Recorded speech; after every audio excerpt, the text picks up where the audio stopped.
Breaking news చూస్తున్నాం. రాష్ట్ర సచివాలయంలో తెలంగాణ కేబినెట్ భేటీ అయింది. సీఎం రేవంత్ అధ్యక్షతన జరుగుతున్న ఈ సమావేశానికి పలువురు మంత్రులు హాజరయ్యారు.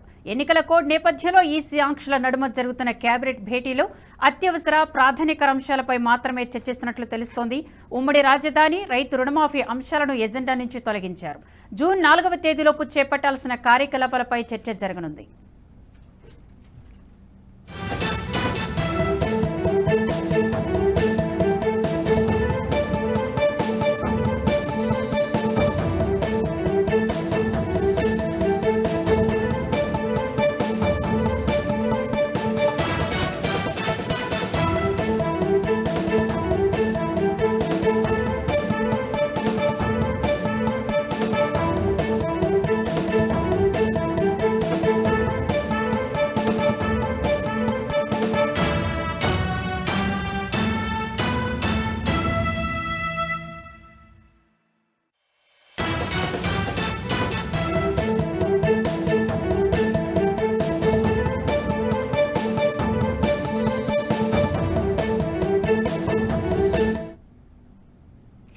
బ్రేక్ న్యూస్ చూస్తున్నాం. రాష్ట్ర సచివాలయంలో తెలంగాణ కేబినెట్ భేటీ అయింది. సీఎం రేవంత్ అధ్యక్షతన జరుగుతున్న ఈ సమావేశానికి పలువురు మంత్రులు హాజరయ్యారు.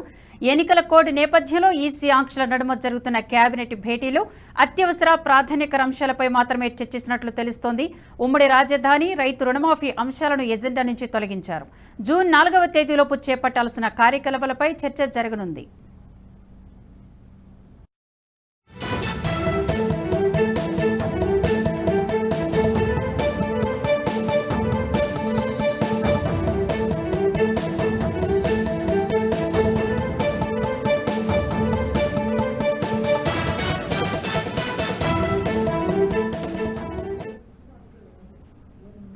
ఇదే అంశానికి సంబంధించి మరింత సమాచారాన్ని మా ఎగ్జిక్యూటివ్ ఎడిటర్ శివప్రసాద్ ఫోన్లు అందిస్తారు.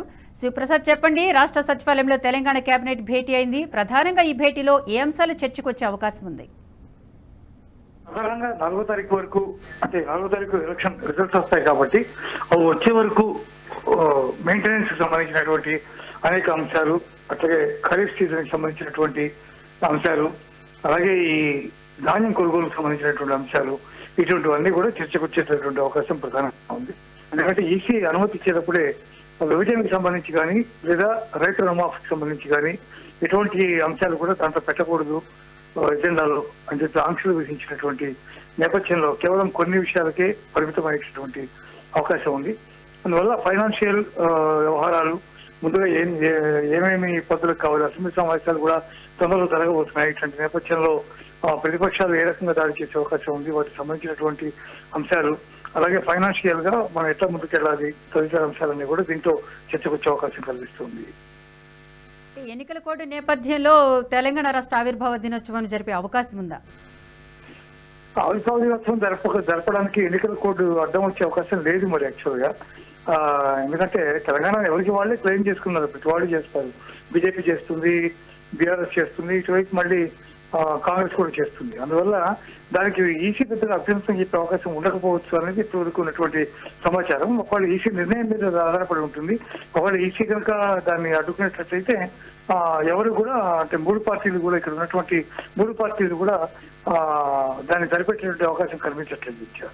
Thank you for the update Sivaprasad.